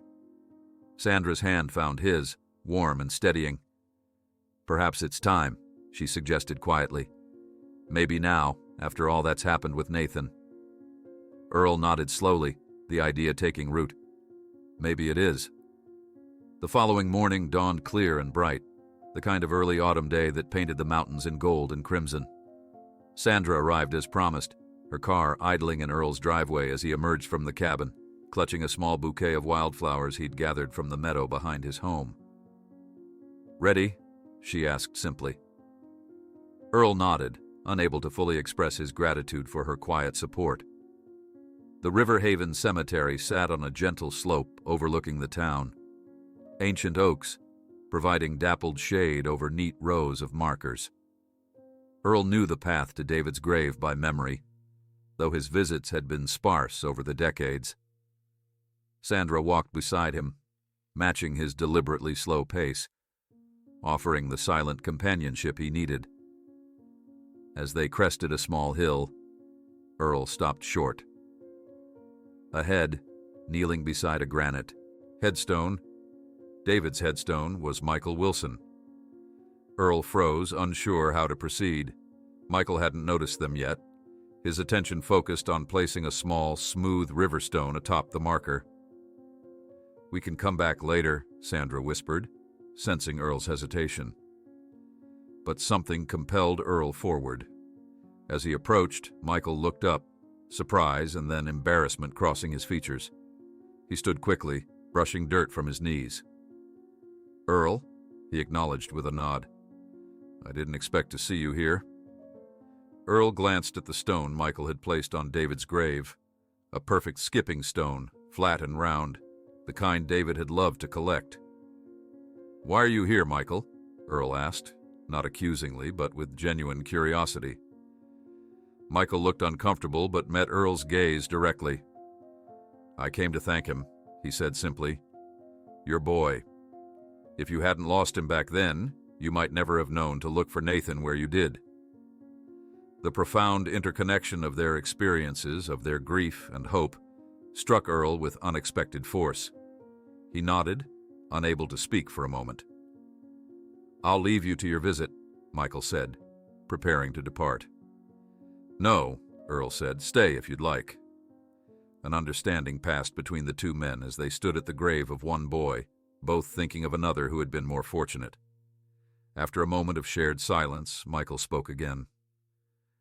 "Nathan told me what you said to him in the cave, about how his mom and I just wanted him home, how we weren't angry." He paused, swallowing hard. "I need to thank you for that, too. Before he disappeared, we'd had a terrible fight. I told him he never listened, that he always did dangerous things." Earl nodded, understanding all too well the weight of harsh words spoken in fear and frustration. "I've been coming here most mornings," Michael continued, "trying to sort myself out. Haven't had a drink since they found Nathan." There was quiet pride in his admission. "That's good, Michael," Earl said, sincerely. "Your boy needs you present." Michael nodded, then gestured to the headstone. "Tell me about your son." It was a simple request, but one that would have sent Earl retreating behind his walls of silence just weeks ago.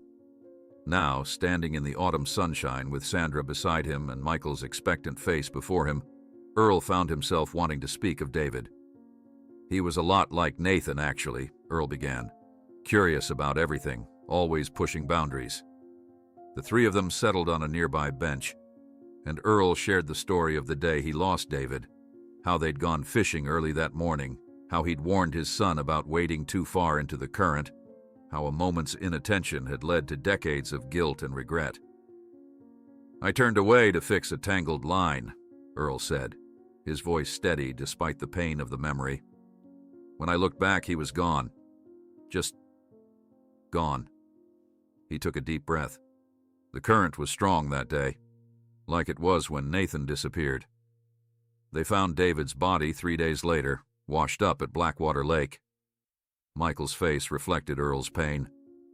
"After Nathan went missing, I started drinking," he admitted. "Couldn't face Jennifer or the empty house. Convinced myself it was all my fault for yelling at him that morning. I blame myself too," Earl said quietly. "Still do some days." Sandra, who had remained silent during their exchange, finally spoke. "Perhaps that's what connected you to Nathan from the start," she suggested. "You recognized the pattern, not just the river and the cave, but the guilt of a father who thinks he failed his son." The three sat in silence for a while, each lost in their own thoughts. Eventually, Michael stood to leave, extending his hand to Earl. "Nathan wants to know when you'll be strong enough to take him fishing," he said. "Not pressuring you, but the boy talks about it constantly." Earl shook Michael's hand firmly. "Soon," he promised. "Maybe next weekend if the weather holds." After Michael departed, Earl finally approached David's grave, placing the wildflowers carefully against the headstone. Sandra stood back, giving him space for this moment. "I found another boy, David," Earl whispered. "I couldn't save you, but I saved him. I think you would have liked him." As they walked back to the car, Earl felt lighter than he had in years, not free from grief. That would never entirely leave him, but reconciled to it in a way that seemed to make space for new emotions, new possibilities. That evening, back in his cabin, Earl did something he hadn't done in decades. He retrieved his old woodworking tools from the shed, dusting off the cobwebs and rust. With methodical care, he began sketching plans on a piece of paper, dimensions taking shape under his pencil. "What are you making?" Sandra asked, bringing him a cup of coffee. Earl looked up, a spark in his eyes that hadn't been there for years. "A fishing boat," he replied. "Small enough for a man and a boy to navigate the calm waters of the river together." The morning air carried the first hint of autumn as Earl stood in the small woodshed behind his cabin. Sunlight streamed through the open door, illuminating decades of dust that had settled over his carpentry tools. He ran his hand across the workbench, memories flooding back of the last time he had built anything. A small bookshelf for David's growing collection of adventure stories. Now, spread before him, were sketches for a different project. A small fishing boat, designed for 2 people.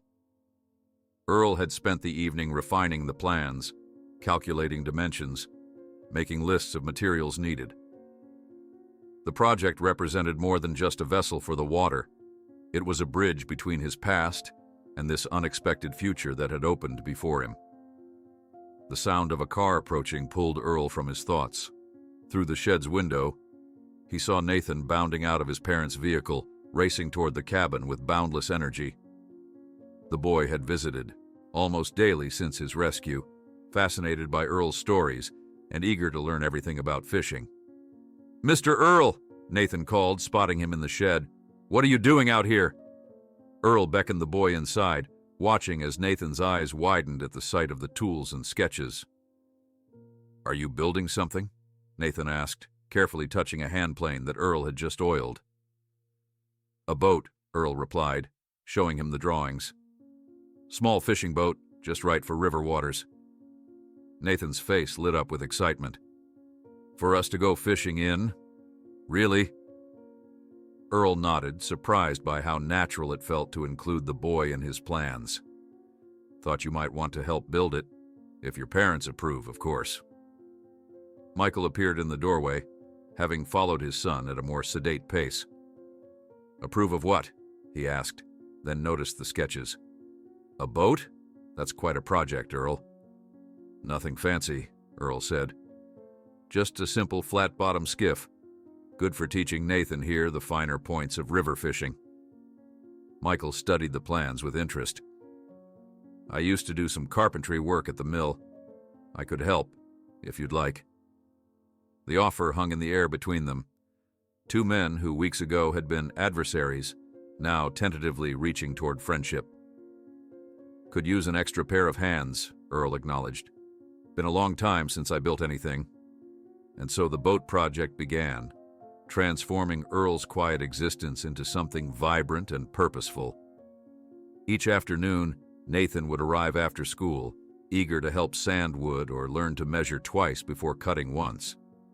Michael would join them after work, bringing materials he'd secured from the sawmill, where he'd recently returned to his job. Earl proved to be a patient teacher, showing Nathan how to use tools safely, explaining why certain woods were chosen for different parts of the boat. The boy absorbed everything eagerly, his small hands growing more confident with each task. "You need to respect the tools," Earl explained one afternoon, showing Nathan how to properly clean a saw after use. "A good craftsman takes care of his equipment." Nathan nodded solemnly. "Like you take care of your fishing rods?" "Exactly like that," Earl smiled. "Tools that help feed you deserve your respect." During these sessions, Michael often worked quietly alongside them, his presence becoming comfortable and familiar. Occasionally, he would mention his progress with sobriety, not dramatically, but matter-of-factly, as one might discuss the weather. 6 weeks now, he mentioned one evening as they were finishing up for the day. "The meetings help. Being busy with this helps more."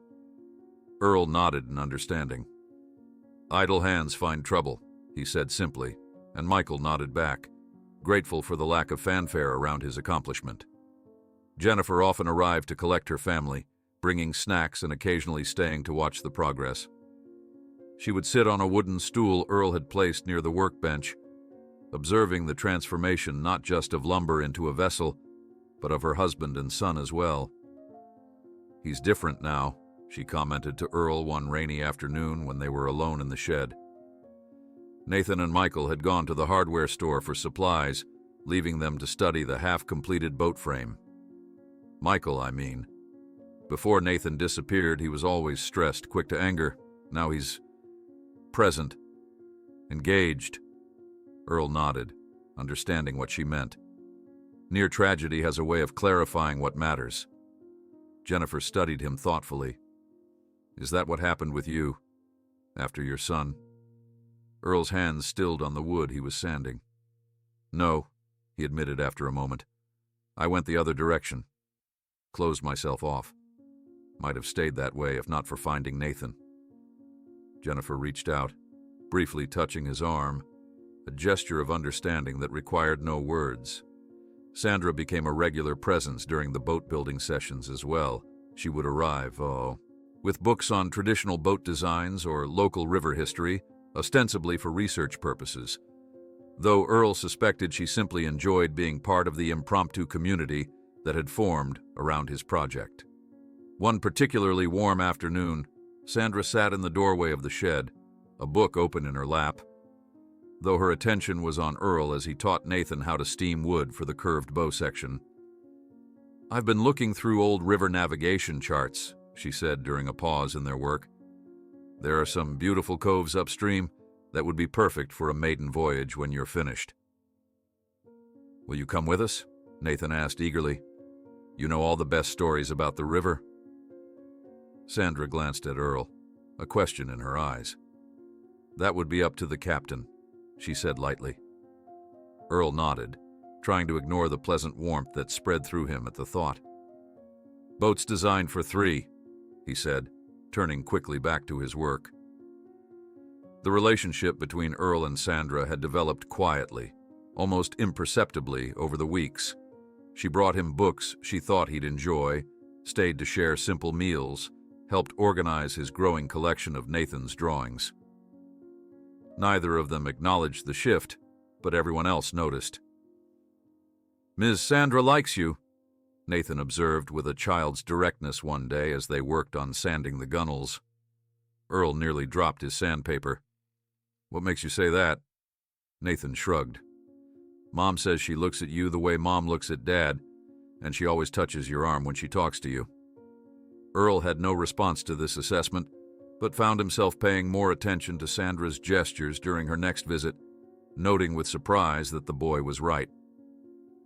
A surprise visit from Sheriff Donovan disrupted their routine one afternoon. The sheriff appeared at the shed door, hat in hand, eyeing the boat with interest. "Fine-looking craft you're building there, Thompson," he commented, running a hand along the smooth hull. Earl nodded in acknowledgement, wondering about the purpose of this visit. "Got something that might interest you," Donovan continued, returning to his patrol car and coming back with an object wrapped in an oily cloth. He unveiled an old outboard motor, somewhat rusted but clearly well built. "Had this stored in my garage for years," the sheriff explained. "Belonged to my father. Good motor, just needs some cleaning up. Thought it might serve you better than me." Earl was momentarily speechless at the unexpected gesture from a man who had recently suspected him of criminal activity. "That's generous of you, Sheriff," he managed finally. Donovan shrugged, a hint of embarrassment crossing his features. "Least I could do, considering—" He didn't finish the sentence, but Earl understood. It was an apology of sorts, offered in the way men like them knew how, through practical gestures rather than words. As word of the boat project spread through Riverhaven, more townspeople began to stop by, offering materials, tools, or simply encouragement. The small-town grapevine that had once isolated Earl now embraced him, transforming him from a suspicious recluse into a respected elder with valuable skills to share. On a crisp Saturday morning, as Earl, Nathan, and Michael carefully applied the first coat of varnish to the nearly completed hull, a small crowd gathered to watch. Neighbors Earl barely knew brought coffee and donuts, turning the work session into something of an informal gathering. "Never seen anything like it," Sandra commented, standing beside Earl as they watched the impromptu community event unfold in his yard. "You've become the town's celebrity." Earl grimaced. "Not by choice." Sandra laughed softly. "I know. That's why they like you." Her hand found his, their fingers intertwining briefly before Earl self-consciously pulled away, unaccustomed to such public displays. That evening, after everyone had gone, Earl sat alone in the shed, contemplating the boat that was nearing completion. The nameplate was the last major component still to be added. He had been considering second chance or new beginning, but neither seemed quite right. A soft knock at the shed door interrupted his thoughts. Sandra stood there, silhouetted against the twilight sky. "I thought you might still be out here," she said, entering without waiting for an invitation. Their relationship had evolved to that comfortable point. "Trying to decide on a name?" Earl nodded, showing her the piece of wood he'd been practicing lettering on. "Redemption," Sandra read aloud. "It's perfect, Earl." The next day, as Earl carefully painted the name on the bow, Nathan watched with rapt attention. "What does redemption mean?" he asked. Earl considered how to explain such a complex concept to a child. "It means getting a second chance to make things right," he said finally. Nathan nodded thoughtfully, then pointed to the space beneath the name. "Could we add a star there, a yellow one, so we can always find our way home?" Earl looked at the boy, hearing the echo of his trauma in the simple request. "That's a fine idea," he agreed. "A star to guide us home." The night before the boat's planned launch, Earl remained in the shed long after his helpers had departed. He ran his hand over the smooth surface of the hull, feeling the grain of the wood beneath the varnish, taking pride in the craftsmanship that had returned to his hands after decades of disuse. In the morning of the great launch, Earl awoke before dawn and walked to the riverbank, the same spot where he had lost his son and where, months ago, he had found the yellow coat. The waters seemed different today, no longer threatening or accusatory, but full of possibilities, waiting to carry new memories. Dawn broke over Riverhaven in a symphony of pink and gold, the first rays of sunlight dancing across the surface of the Oakwood River. Earl Thompson stood alone at the water's edge, the same spot where he had lost his son decades ago and where, months earlier, he had pulled Nathan Wilson's yellow coat from the depths. His weathered hands were thrust deep into his pockets, his face tilted toward the rising sun. The river seemed different to him now. For 40 years, these waters had represented only loss and grief, a constant reminder of his failure as a father.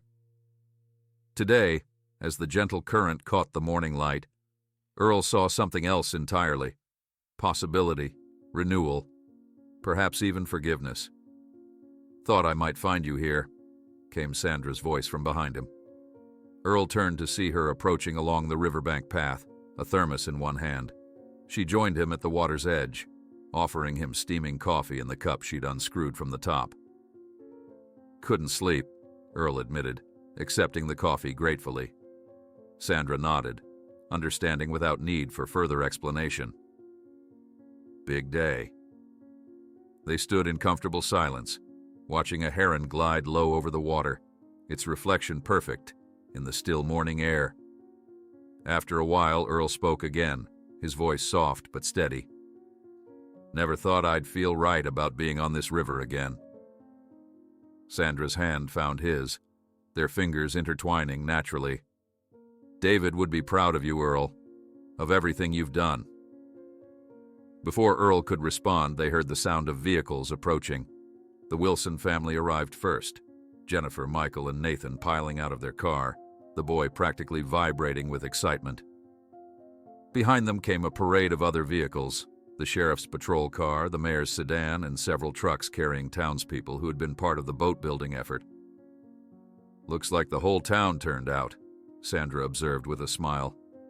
"Didn't ask for an audience," Earl grumbled, though the corner of his mouth twitched upward. Nathan raced ahead of his parents, skidding to a halt in front of Earl, his face flushed with anticipation. He was wearing a brand-new life vest, bright orange, against his blue t-shirt. "Is it time, Mr. Earl? Can we launch the boat now?" Earl nodded, ruffling the boy's hair affectionately. "Soon as we get her down to the water." The boat, Redemption, sat proudly on a small trailer behind Michael's truck. The varnished wood gleamed in the morning light, the yellow star beneath the name gleaming like a beacon. Earl had spent hours on the final touches, ensuring every detail was perfect for this day. "Let's get her off the trailer," Michael suggested. And soon a small group of men had gathered around the boat, preparing to carry it the short distance to the launch site.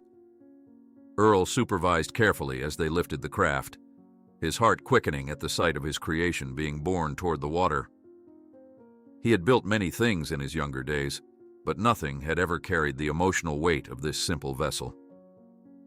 Jennifer stood nearby, camera in hand, determined to document every moment of the day. The weeks since Nathan's rescue had softened the lines of anxiety in her face, restoring something of the woman she had been before the tragedy. "Thank you for this," she said quietly to Earl as they followed the procession to the riverbank. "For giving him something to look forward to." Earl nodded, uncomfortable as always with gratitude. Boy's a natural craftsman, did most of the work himself. Jennifer smiled, seeing through his deflection. "And thank you for the photograph." Earl had given the Wilsons a framed picture of his own son the previous evening, a gesture that had cost him greatly in emotional terms, but which had seemed necessary, a way of connecting the two boys across time. As they reached the water's edge, a hush fell over the gathered crowd. Earl stepped forward to direct the final preparations, checking the motor that Sheriff Donovan had provided, now cleaned and mounted securely on the transom. "Ready for the launch?" he asked Nathan, who nodded solemnly, understanding the significance of the moment. With careful coordination, Earl, Michael, and several others lowered the boat into the shallows, where it settled into the water with barely a ripple. A collective murmur of appreciation rose from the onlookers. The craft was undeniably beautiful, its lines clean and purposeful. "She sits just right," Sheriff Donovan commented approvingly. "Balanced perfectly." Sandra approached, carrying a small package wrapped in waterproof cloth. "A christening gift," she explained, handing it to Earl. Unwrapping it, Earl found an antique brass compass, polished to a warm glow. "It belonged to my grandfather," Sandra said, "for always finding your way back."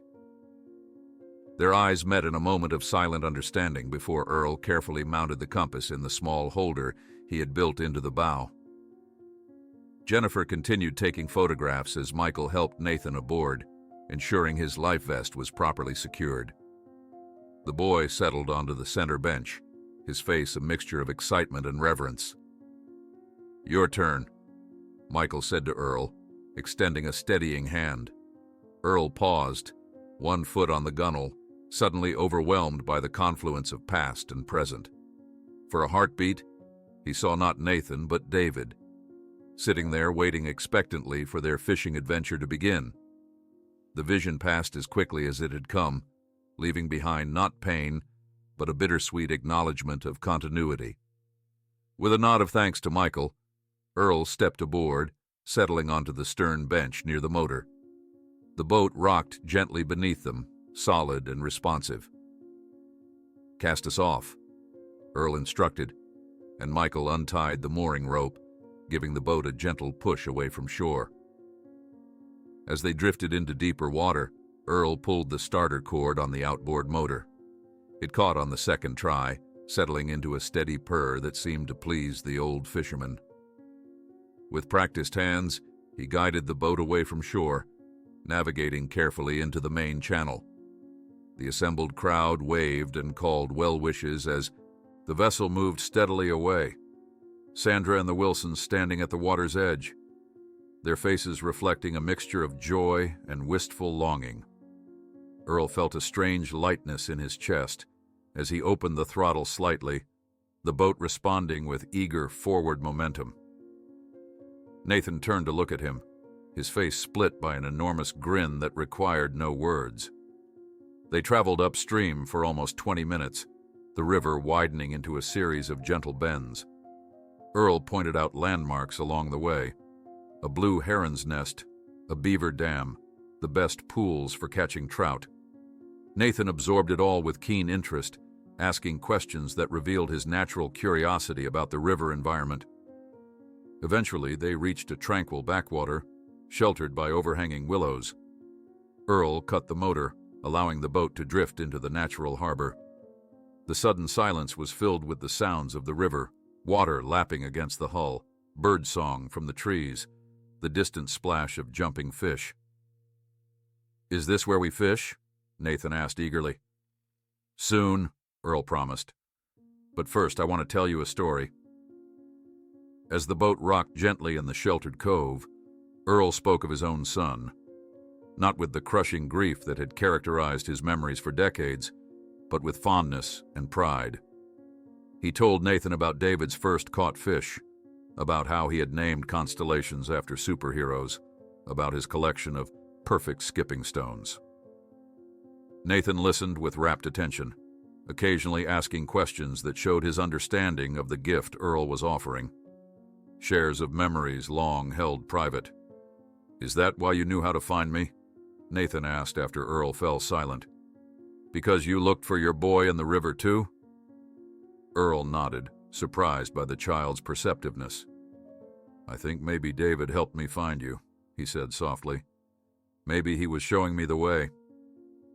Nathan considered this with the serious contemplation children sometimes bring to metaphysical concepts. "I think so too," he decided finally, like he was watching over both of us. They sat in comfortable silence for a while, Earl showing Nathan how to bait a hook and cast without tangling the line. The boy was a quick study, his small hands growing more confident with each attempt. As midday approached, Earl guided the boat back downstream toward the launch site, where he could see Sandra, Jennifer, and Michael waiting. The return journey felt symbolic somehow, not just a physical return, but a re-entry into a world of connection that Earl had denied himself for too long. "Mr. Earl," Nathan said as they approached the shore. "Yes, son?" "Something's been bothering me. Why didn't the river take me away like it took David? Why did I get to come back?" Earl considered the profound question carefully. "Some treasures the water takes away," he finally said, "but others it brings back." Nathan glanced at him curiously. "Like my yellow coat?" Earl smiled, feeling the warm sun on his face as they glided toward the shore where their extended family waited. "Like you, Nathan, like you."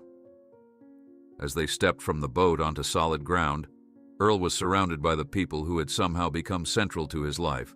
Sandra, with her quiet understanding. Jennifer with her fierce maternal love. Michael with his hard-won sobriety. And Nathan, the unexpected bridge between Earl's past and future. Months later, when the waters of the Oakwood River finally calmed after the spring floods, Earl was at the same riverbank where he had once fished alone. Now, Nathan sat beside him, holding his own fishing rod, his technique improving with each outing. Sandra read a book nearby, occasionally glancing up to smile at their concentration. In the distance, Jennifer and Michael approached along the path, carrying a picnic basket between them. "You know," Earl said to the boy beside him, "some treasures the water takes, but others it brings back." Nathan looked at him curiously. "Like my yellow coat?" Earl smiled, feeling the sun warm on his face. "Like you, Nathan, like you."